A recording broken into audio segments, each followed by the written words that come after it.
So, good evening, everyone. Any questions tonight?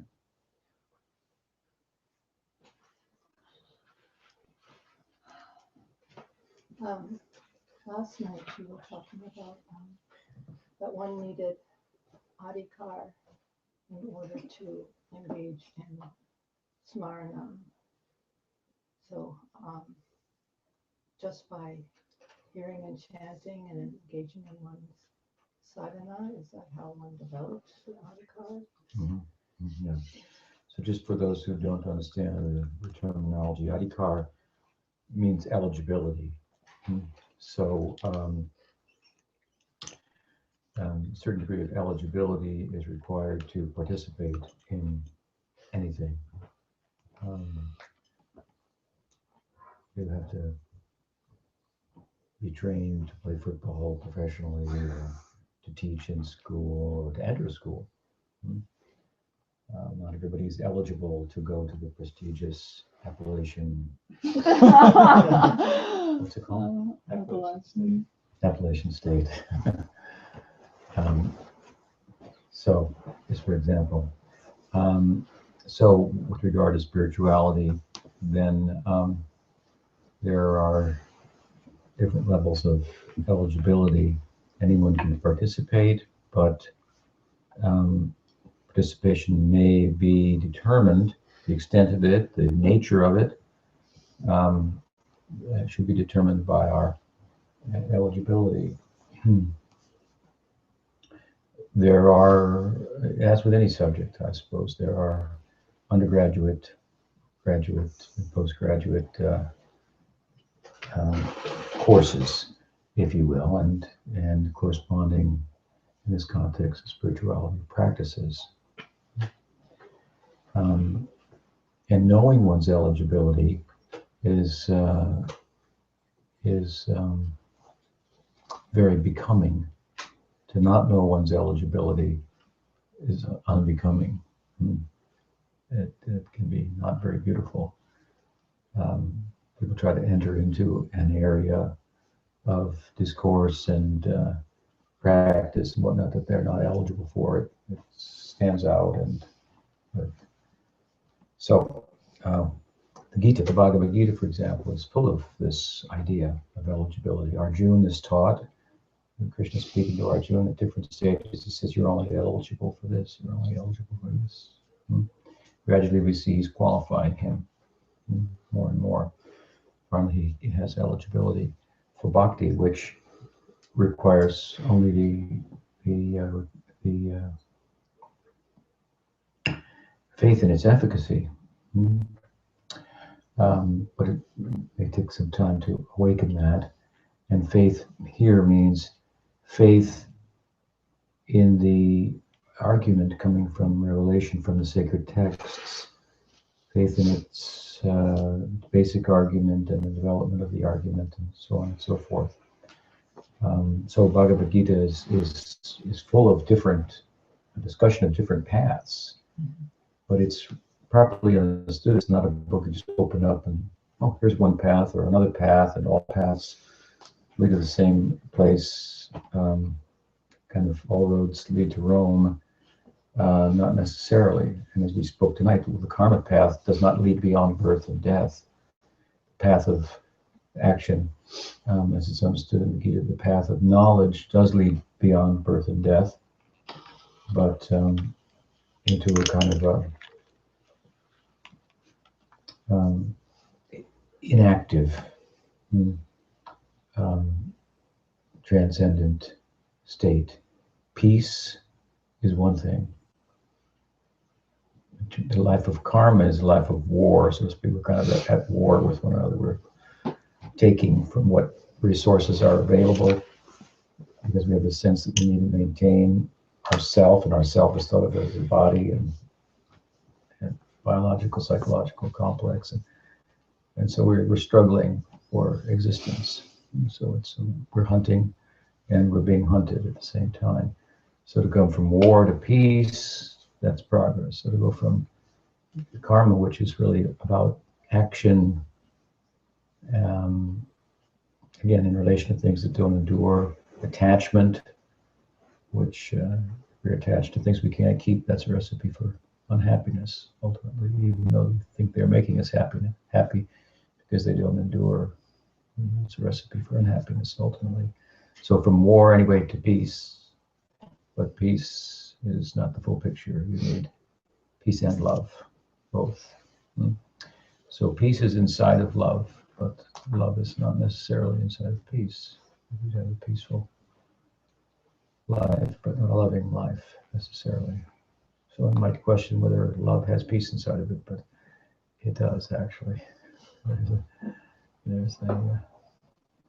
So anyway, so Gyan, karma, bhakti, these are different paths. Yoga, it's mentioned in the Gita, a certain type of yoga, mystic yoga, Ashtanga yoga. So there's bhakti mixed with karma, bhakti mixed with yoga, bhakti mixed with gyan mixed with bhakti, karma mixed with bhakti, the other way around, yoga mixed with bhakti. All these things are mentioned in the Gita.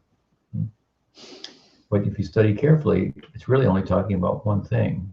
And one of the ways in which we determine that is to what the book is about, or any book, is you look at the beginning and see what it says. You look at the end, which should correspond. Just like if I write a book, I'm going to write an introduction. And then I'm going to write a conclusion. And they're going to have some correspondence between them. And so you could guess that what's in between is the playing out in detail of what's in the introduction and what's in the conclusion. And whatever that is, essentially, it's going to be repeated here and there throughout the book. So what's in the beginning, what's in the end, what's repeated throughout. There's a system like this in India. In Hinduism, for understanding the meaning of a book. So in the Gita, for example, begins, there's a number of beginnings, but Krishna's discourse begins in the second chapter, and he says, what? Asochan, Amsochan, Cham, Bhagnavadam, Sulasase, Katasuma, Katasuma, Namu, Sochan, Pandita. He said, you're all worried about so many things. What will happen this, what will happen that. If I do this, what will happen, If I do the war, what will happen to people? And what about religion and all this? He's worried. Arjuna's worried. What does Krishna say? You're a fool for worrying. There's nothing to worry about. Don't worry. Nanu sochanti pandita. Learned people don't worry. Don't worry. In the end of the Gita, what does Krishna say? He says, same thing. He said, don't worry. He says, Sarvadharman pratyaja mamekam sharanam braja aham tvam sarva papebhyo mokshaishami masucha. Same thing. Don't worry. He explains it a little further in the end. He says, take shelter of me exclusively, bhakti, and anything else that you think you might be culpable for not attending to, that you should have done, or things that you do in the course of devotion that other systems may say you shouldn't have done. Don't worry, there will be no repercussions. You come to the end of the food chain here, or the top of the food chain, he's saying. So I've got everything covered just in one fell swoop. What's it called? One fell swoop. One fell swoop. I never had that soup before. It's a swoop. Oh my God.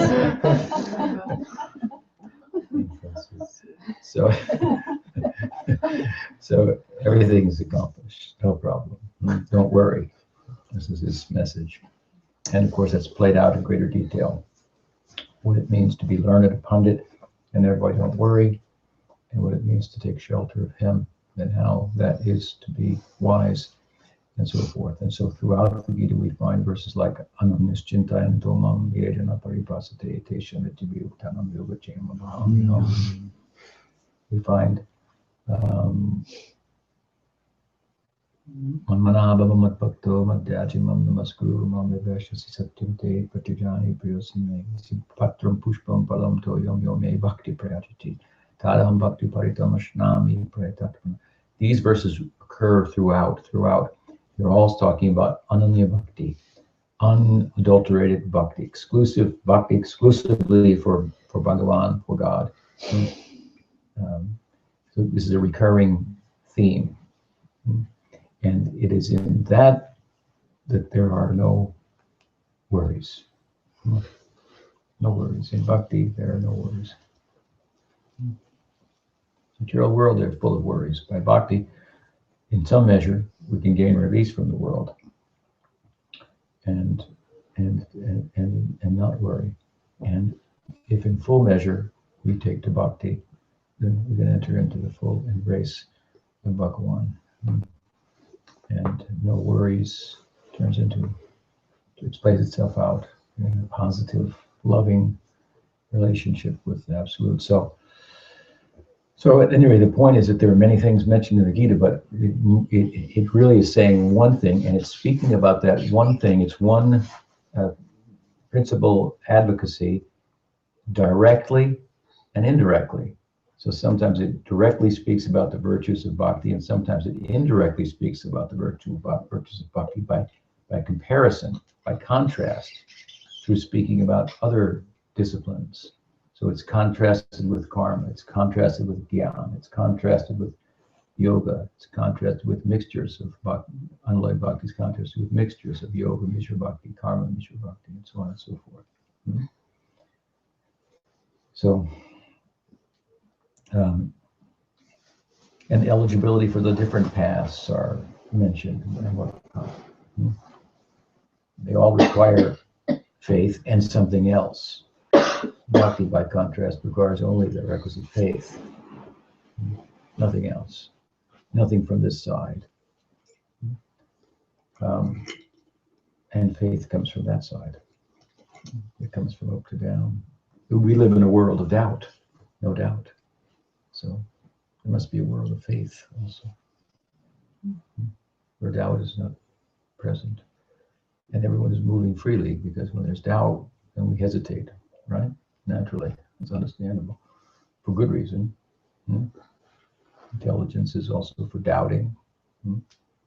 That's that also, however, speaks of its limits in terms of its capacity to satisfy the self, because the doubting self is one who's not,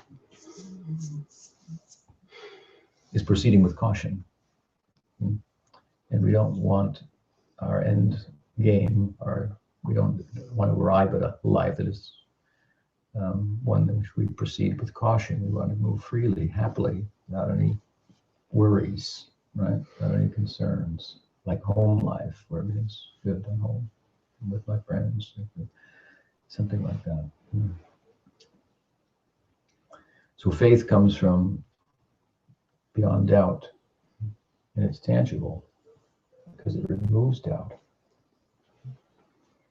And here we're talking about divine faith. There's other lesser types of faith, obviously, but divine faith comes from up to down. The bearers of that faith are the sharers of that faith. Naturally, it's contagious. And so by good association, we develop eligibility for bhakti in the form of faith in its efficacy, the path itself. And then we're eligible to tread the path of bhakti. If you want to tread the path of yoga, Ashtanga yoga, for example, you obviously need faith in the path, otherwise how are you going to apply yourself? That's in a general sense of faith. But you also need other things. You have to be able to sit and not too high and not too low, as explained in the Gita. You have to be celibate, as the Gita explains. Ashtanga yoga, you have to have celibacy, brahmacharya, and many other things are mentioned there. And so with the other paths, there are faiths in general is required. Krishna in the Gita says in the 17th chapter that a person is his or her faith. We are our faith. Our faith defines us, so to speak. So maybe faith in the mode of ignorance, goodness, passion, and then there may be divine faith. So To tread any path, some measure of faith is there. A genuine spiritual path, some measure of sattvic faith or a rajasic faith. There are paths that are rajasic, where the understanding of consciousness and matter is blurred. If you're not clear the difference between the two. And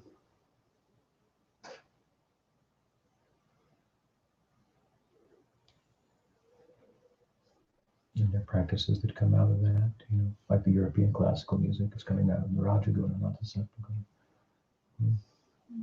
Just give you an example. Why? Because the understanding there is what Beethoven and such is it's not clear the difference between consciousness and matter. It's not good for kirtan, that kind of music.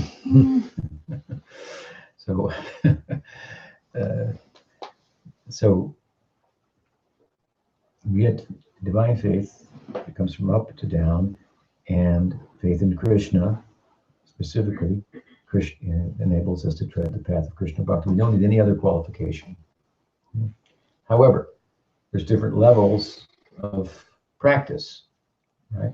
So to do kirtan, it's pretty obvious that you don't need any qualification. In fact, the truth about bhakti is you don't even need faith.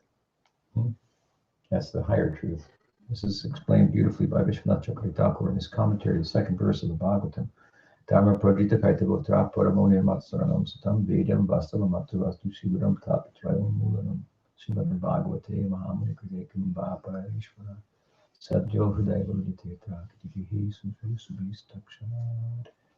Simply by hearing this, one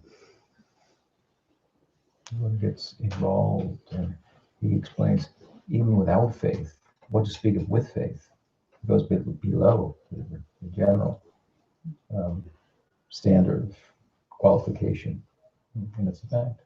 Like I said, the ears are pretty much always open, so you could hear the kirtan, hear the discourse, and even non-humans can hear the kirtan, right? And so there's some benefit there, the Atma. So it's very generous, anyway, path of bhakti. That said, kirtan is the way in which the Godhead most readily makes himself available in the form of his name. He goes anywhere and everywhere, even uninvited. You know, the story that Pujapad Sridhar Maharaj used to tell, there were two policemen in India. And they were sitting up one night doing a watch, night watchman gig. And one said to the other, it's really too bad that our God, Krishna, is a thief, because Krishna's childhood pastimes, he steals butter and yogurt and things like this. And he's rather misbehaved in many ways. Of course, you have to philosophize about it properly, because if I own everything, if everything belongs to me and everything comes from me, and then I steal, that's obviously just play, right? So, and of course, Leela means the play of God. I'll explain it briefly, and some of you heard my explanation, one of them. There is something beyond some type of knowing that transcends omniscience. Omniscience means all-knowing, but omniscience might sound like a good thing to attain, and omnipresence. But with omniscience and omnipresence, you can't go anywhere, you can't do anything. Because if you're already omnipresent, you're already everywhere. There's nowhere to go now. If you're already omniscient, you already know everything, so that takes the fun out of doing anything. You already know what's going to happen. So it's kind of a frozen position. So the omniscient Godhead is still. We call it Brahman, that face of the Godhead. But Krishna, as we know, is moving. So it means that in order to overcome the problem of omniscience and omnipresence, which is boredom, then what do you do when you're bored? You play. You make something up. So this is what we call Leela, play of the Godhead. And he who's everywhere, knows everything, is moving and appears not to know whether or not Radha really loves him. That is called Leela. And he plays with those who have deep love for him, want to know him on intimate terms, want no distance between God and themselves. Something like that. The most lovable object. Women making divine union with the Godhead. So,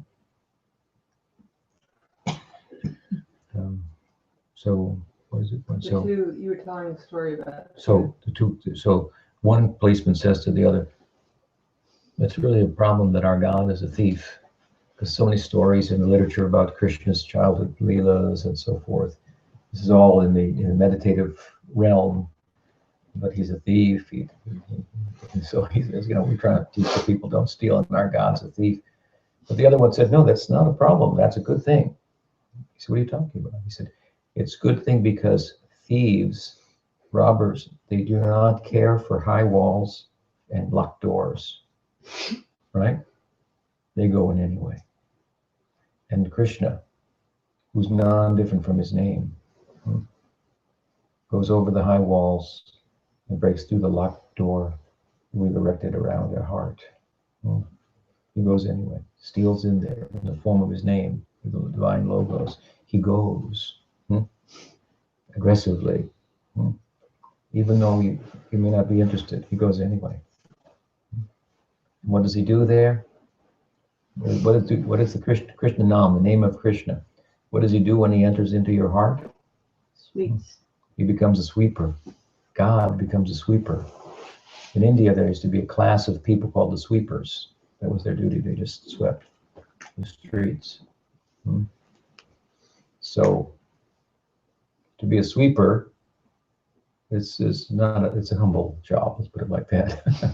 So God, in the form of Krishna, in the form of his name, Krishna in the form of his name, becomes a sweeper. What is he sweeping? He goes into the heart where there's so many shops set up, so many mega corporations have set up shop there. So buy me, get me, I want this, you should have this, you should have that. All these desires in the heart, like big, luminous billboard signs, multinational corporations have set up shop in your heart. You could be this. You could have that. You could dress like this and be that kind of person. You should have this. You should do that. You should buy this. And so our heart is cluttered with all of these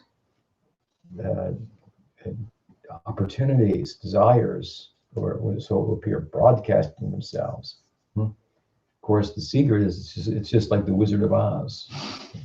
You know the story of the Wizard of Oz. There's big lights and just some guy there, making some pressing some dials. They're really all offering the same thing, just dressed up in a different way. Right? How to eat, how to sleep, how to protect yourself, how to mate. The whole fashion industry for the sake of mating. Just comes down to the same thing. It said that the prostitute only has one thing to offer her customer, but she dresses it up in a different way. And so he thinks there's something different there every time. It's the same thing. Same thing. Punah punascarvita charvananam.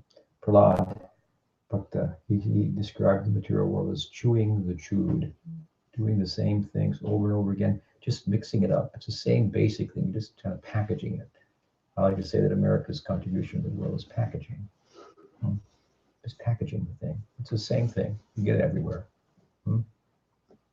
Packaging makes it look like there are more opportunities.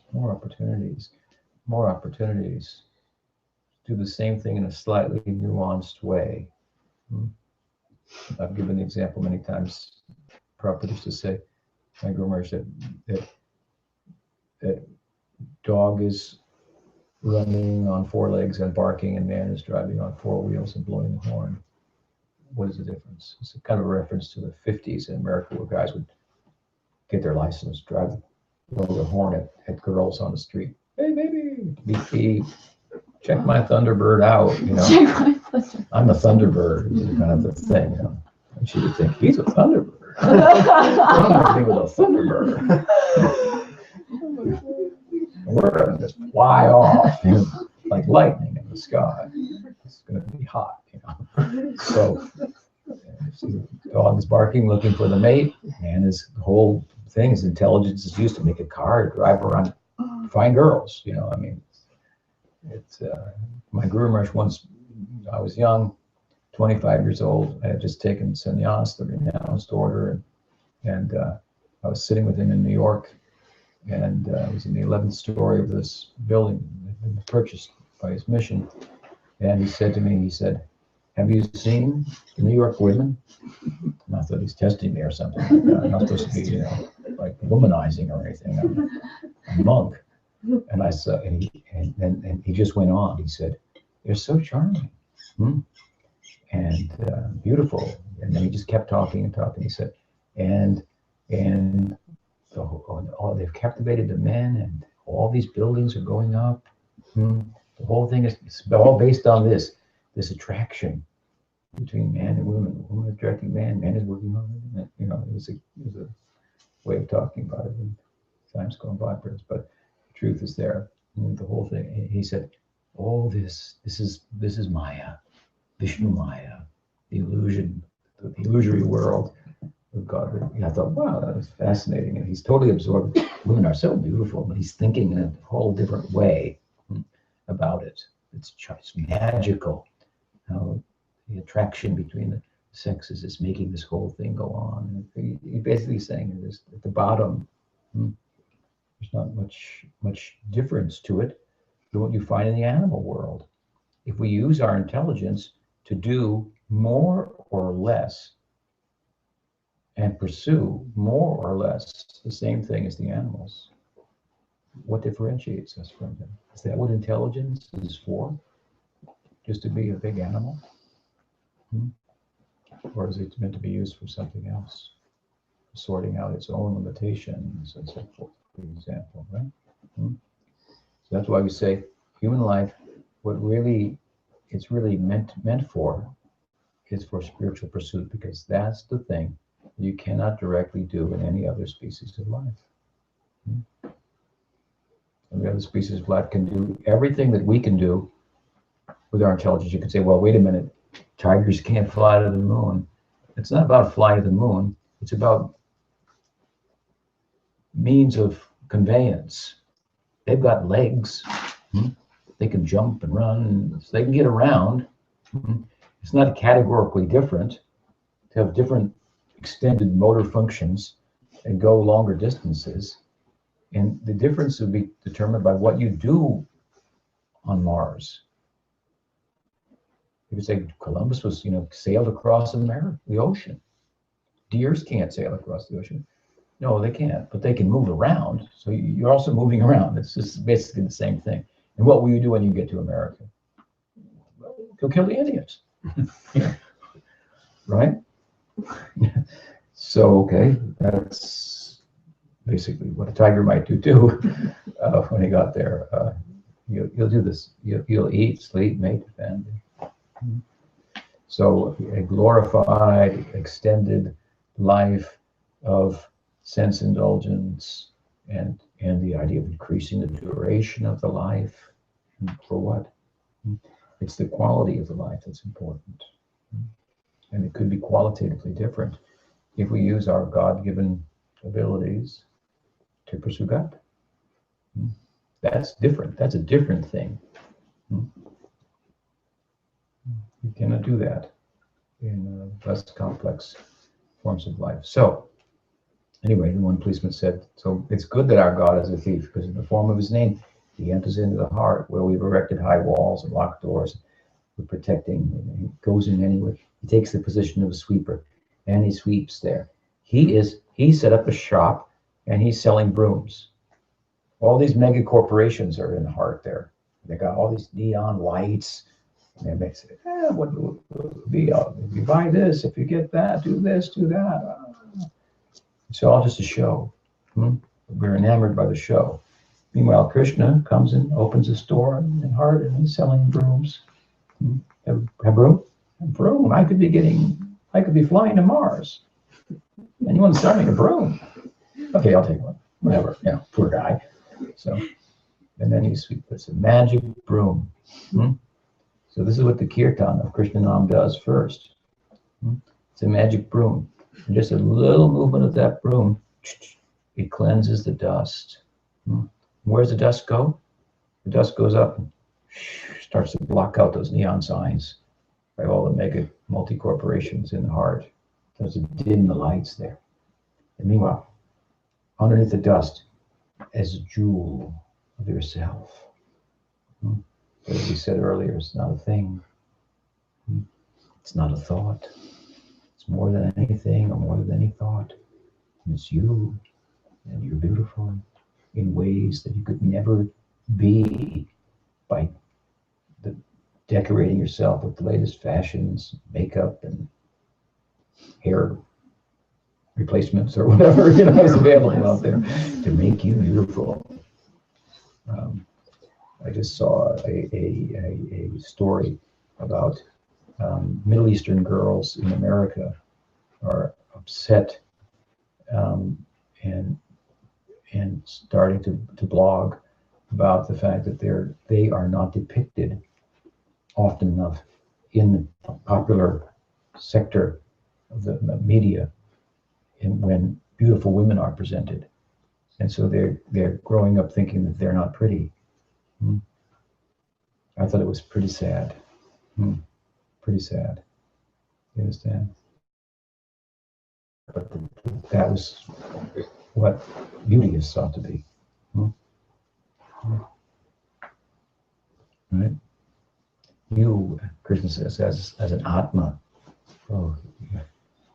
you're more beautiful than anything or any thought, any arrangement of things, anything that you could think about.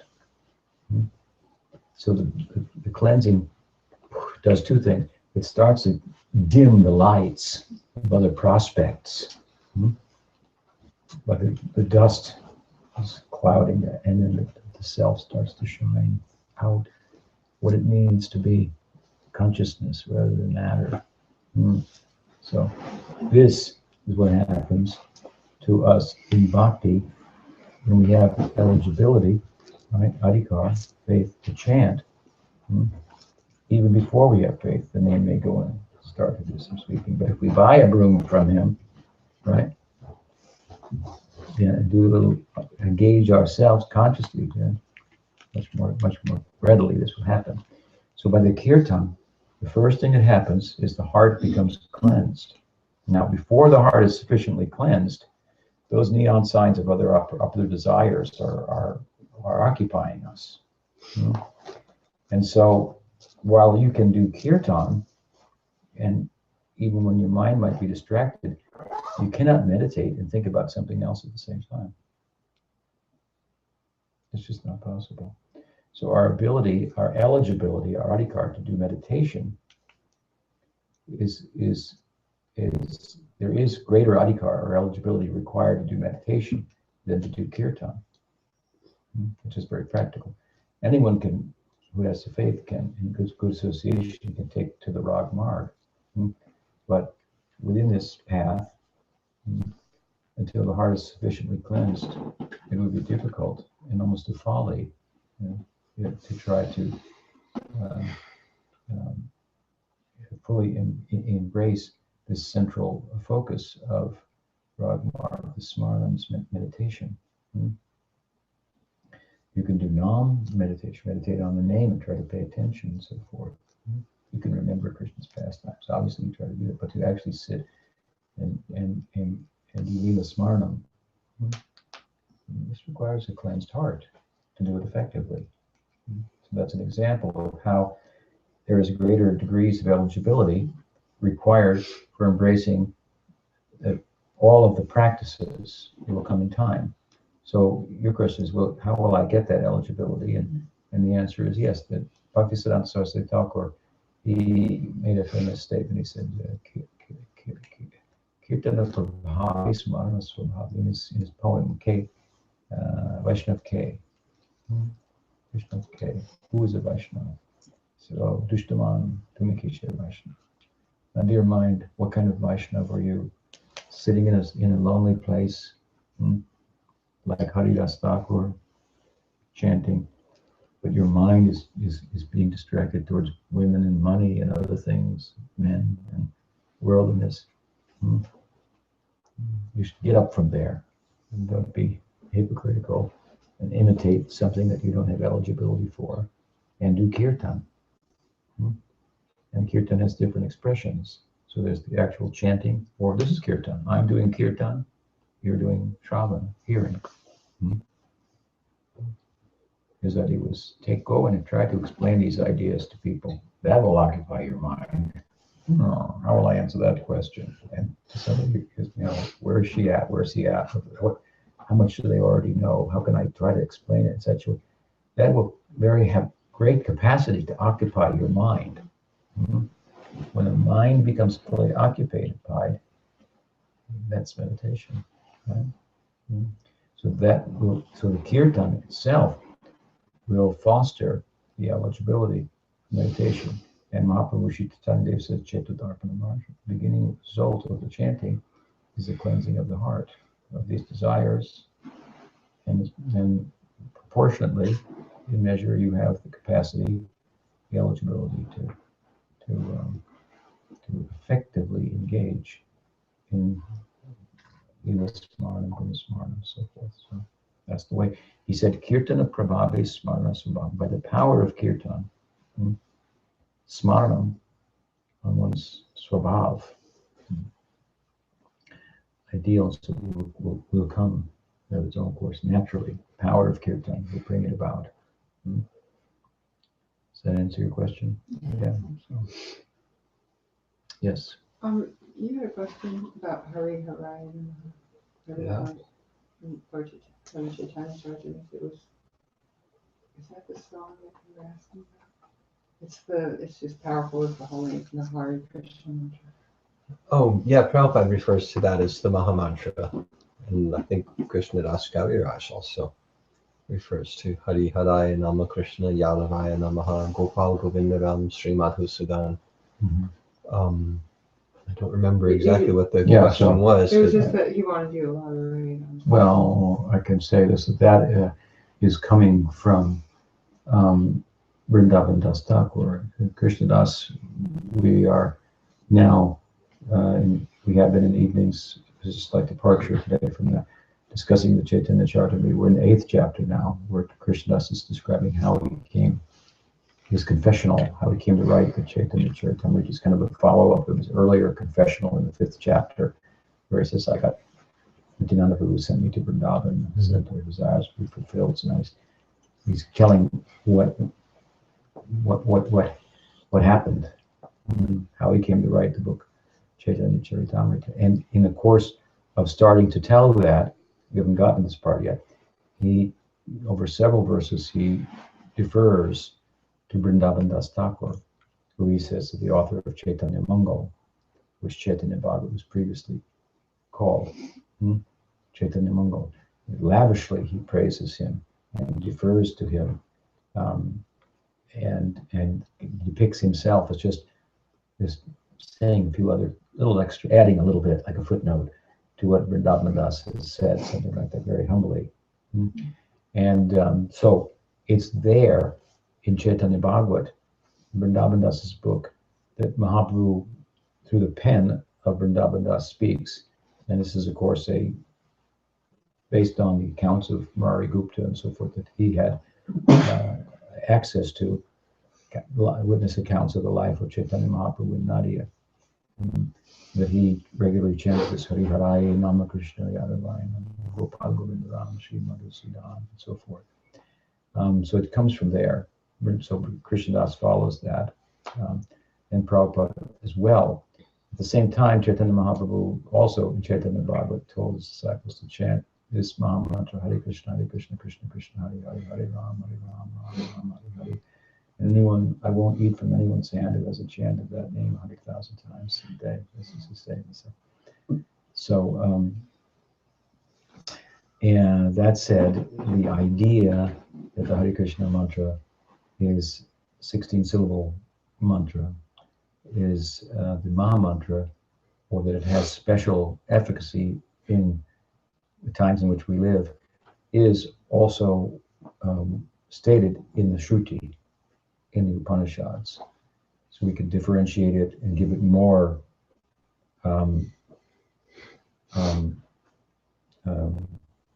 underscore it more, or differentiate it from other version of names of Krishna chanting. Because in the Shruti it said, you're probably aware of it, it's mentioned that iti sodasakam namna kalikalmashanasham. Sarva Vedeshu Drishyate.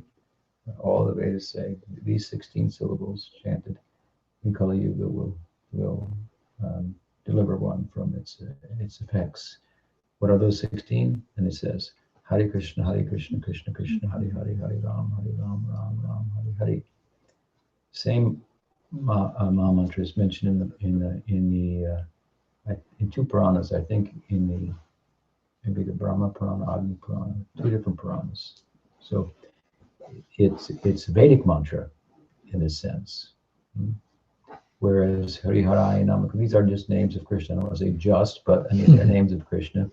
And the particular jingle, if you will, of the put together, it seems to have been one that was popular with Chaitanya Mahaprabhu. Enough that Vrindavan Das mentions it. And he also chanted other names of Krishna, and he teaches in the Shikshastakam that Krishna has many names. They're all filled with power, with Shakti, and so forth. But apparently, we can draw from this that this was a popular chant on the part of Chaitanya Mahaprabhu. The Maha Mantra of Hare Krishna also has a number of commentaries written on it. Jiva Goswami wrote a commentary on it. Vishwanath Chakravarti Thakur wrote a commentary on it. There are others too, I can recall. A number of commentaries. So they've given a lot of emphasis to it. The commentaries are very esoteric.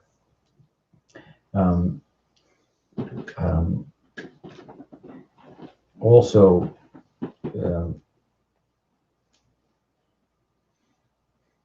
Rupa Goswami has written Astakam of Chaitanya Mahaprabhu describing him as chanting Hare Krishna with a rope with knots on it as he walked to Puri. Out loud, he said, chanting. So there's quite a bit more prior to the tradition in the Puranas, as I say, and in the Upanishads about this Hare Krishna Maha Mantra, and after or during the time of Chaitanya Mahaprabhu.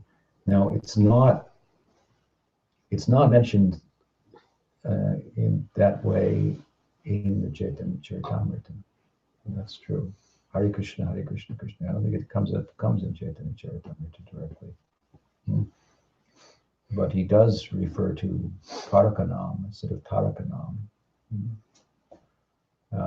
which is thought to be the case with the Hare Krishna Maha Mantra. It has the power to not only deliver one, but to subdue Krishna, to overwhelm Krishna, in a way that Samartha Rati does. We have like the gopis of Vrindavan. So, but that aside, I say the Goswamis have written directly about the Maha Mantra, and they have not written in the same way about Hari Harai and Ramakrishna. So I would think about it and give the weight to the Hare Krishna mantra in consideration of that. Does that help? Yeah, we sure do that. We do that. But it's just Prabhupada mentioned in the purport, this should always be sung in kirtan, especially kirtans in Mayapur. And I was just wondering if you know anything about that. I know one thing about that, that Prabhupada was concerned that his disciples would not turn the spiritual affair of chanting just into a musical affair.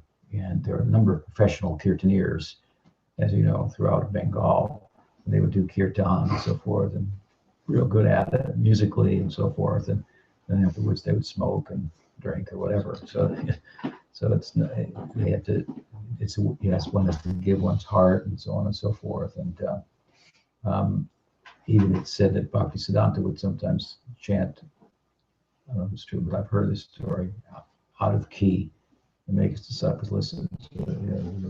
They wouldn't just think it was just a musical affair. So to hear the transcendental enter into the sound, right? Off key from Goloka is on key here, so it's off key. So comparatively, so I mean, Narada Muni in his previous life said, Kirtan seems a little funky, and I'm a Gandharva, and like we do music here, and these guys are clang, clang, clang, quack, quack, quack, he criticized and he had to fall from that situation, right? So he was concerned that his disciples, and then you get these professional kirtaneers. It's a very much a musical show. Goes for like 5 minutes. So he didn't like that very much, and he didn't want to see his disciples get distracted. And so there in Mayapur, there are all these types of kirtans that you could go and you could record, and all different ways of doing kirtan, and different names, and so on and so forth. And his Western students, especially his American students, he felt that they were always like, trying to change things. Americans always trying to make it better, and so he didn't want. He sought to kind of dampen that spirit, and so he said he didn't want all this coming into the kirtans there in Mayapur. So he said, Hare Krishna, and this Hare Hare, Shri Krishna Chaitanya, Bas. That's all, something like that. That is the spirit behind it. One year they had kirtan competition that they arranged. I don't know if you were there for that, but they arranged a kirtan competition, and they had all these Bengali groups came and did kirtan, and then the different temples from ISKCON came with their kirtan. They had a stage, and also they had a whole. And Agni Dev's group from Laguna Beach won, by the judges' standards. I don't know how the Bengalis, I don't think they were any on the team on the judging, on the what's that show called, one of those American Idol, Kirtan Idol, something like that. So, but Prabhupada stopped it.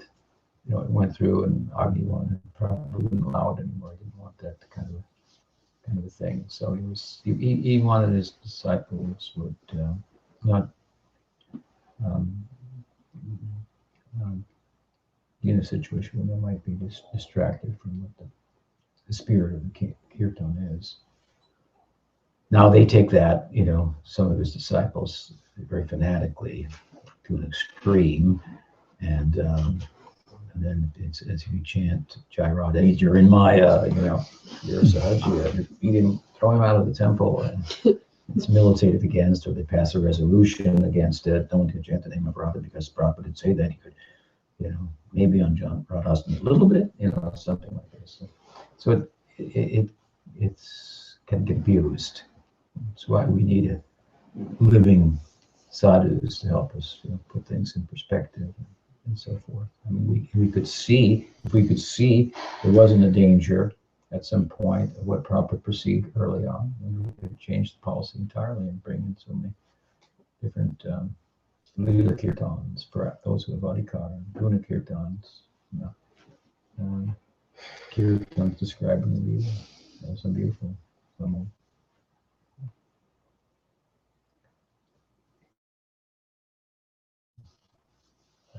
Does it mean that they'll never do Lila Kirtan? But first, no, and then he restricted certain names and so forth. What else? Yes. I was wondering what Prabhupada meant when he told his disciples that they weren't afraid enough of Maya, because a lot of his disciples at the time were in the ashram and everything. It would seem like they're kind of immersed. So what did he mean by that? Well, first of all, it's Prahlad that in the Bhagavatam makes a statement about healthy fear, healthy anxiety, as to the deluding power and influence of Vishnu Maya, and that's to know your enemy, so to speak. And that's one way of talking about it.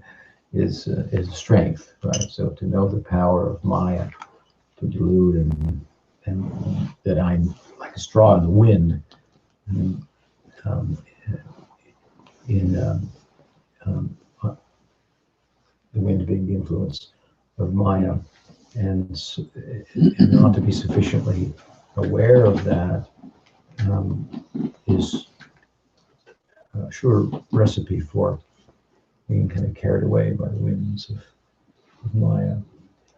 So there should be some healthy anxiety that what I'm doing, that some saint of consequence is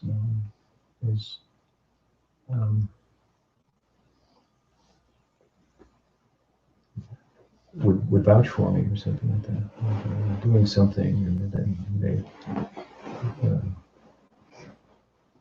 that someone of spiritual consequence would be concerned about. Okay, would have advised it or something like that. It should be a healthy anxiety. And so your question is, well, it seemed like there were so many prophets that were living in the temples, and they were really kind of militant almost about that. And then he makes a statement that they didn't have enough fear of Maya. Well, yeah, it's a good question. But the fact of the matter is, Maya is powerful, even in the temple. People get distracted. To speak outside, the temples can be more distracted sometimes than not being in the temples. Depends on who's running them or whatever. There could be all kinds of problems, but yeah, I don't know. I was lived for a few years in Los Angeles, and probably used to come there twice a year for like a few months at a time, spring and winter, for like 3 years. 72, 73, 74, 1975, I took sannyas. Before that, I was sent out traveling and so forth. But I spent a couple of years there, and probably would come for long periods of time, as I say, in the spring and the fall. And, I was pretty focused on what the practice was and so on and so forth. And I assumed everybody else was, and probably was sometimes giving lectures. And I thought, what are you talking about that, That doesn't go on here, but I found that it did actually. Yeah, from his perspective, he felt that they weren't sufficiently afraid of Maya, at least enough of them that he would have a concern. He would suffer for that. He would have concern for them. I mean, he would be concerned. So obviously there were many good devotees, but people were also getting distracted at times. And it's a long story of his God's history. You don't know it all. But there were some distracted people for sure. And just the number of devotees who have left is an indication of. Well, yeah, in the long run, you can see it now. They're not. So maybe it was a forecast for the future. There's still those disciples, but they're not sufficiently concerned. And so they're like straws blowing in the wind. You need to hold on.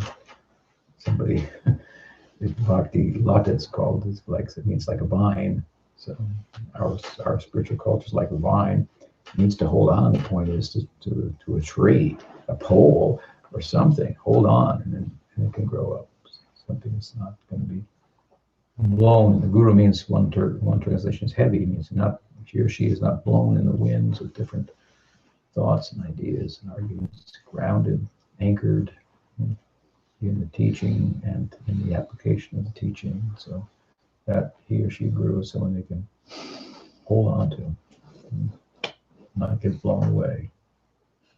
And you can say, he blows me away in the right direction. Prabhupada also said, don't be surprised that devotees leave, but be surprised that devotees stay. One disciple asked Prabhupada, how come so many big devotees are leaving? He said, big devotees don't leave. Next question. Some might have some position of administration and whatnot. Doesn't necessarily mean they're advanced either. There's one fellow he's out in Prabhupada Village, and he always says that he disagreed also, I think, with Prabhupada's choice of managers. The people he chose to be managers weren't good qualified managers. My response was Prabhupada didn't choose, but some people like that their bhav is. They're going to manage. That's what they're like. So you just deal with it. Okay, that's what I got. These guys are coming forward. They're ready to do something. Other people are good too, but they're just like, what do I do? Tell me what to do. That's not bad. That's fine. But they need to be managed by somebody. So somebody's got this management propensity. Okay, you be the manager, you know. But then he thinks, see, I'm spiritually advanced because I'm a manager. It may not be the case. But what can you do? Right? You got to organize things. Just wanted to ask. In Christianity, there's a group of kind of religionists, and they're always seeing the devil everywhere. They're almost seeing the devil more than God. So how Maya, sometimes people equate the two. I mean, I understand, obviously, but for benefit of our audience, Maya, it's not a person with a pitchfork or something. You know, people would sometimes equate the idea of evil and Maya. It's a very interesting concept, actually. Yeah, it's a very interesting concept. Yeah. I guess it's a similar concept to the devil, deluding influence or something like that. The tempter,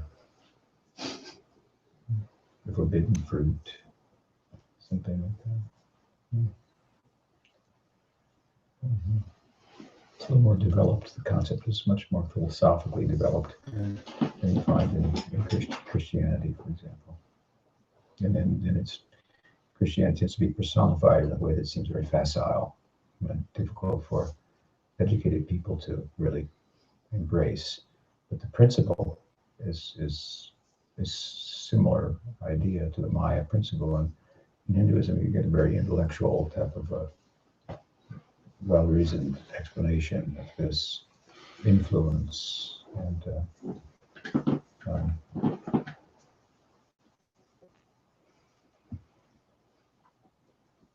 how to overcome it. What else? What time is it? 20 to 7. 20 to 7. We'll take a quick question. It's I want probably to really don't quick. go too long because some of our guests have to travel distance tonight. Faith is sometimes referred to as a queen or Shraddha Devi. And I was wondering if you could elaborate on that. Well, you wanted a short answer to that. The short question is what you meant. It doesn't necessarily mean the answer was wrong. Well, I mean, I think that we poetically, tend to personify everything in Hinduism. But Sridhar Bharsh once said, faith is the halo of Radharani. It illumines. It illumines, and faith illumines. Faith clears doubt, so now you can go proceed. So, I'll give a short answer like that. Okay, that's it with you. Tomorrow is Prabhupada's appearance. We're going to program mostly in the evening because we got things in the morning. Yeah. So what's the schedule? Somebody's No, class. nothing in the It's morning. changed, I'll tell you after the class. Oh. So See the manager. What is, yeah, what is No, it's just, inquiring on your spot? Yeah, I'll tell you after. Be a manager.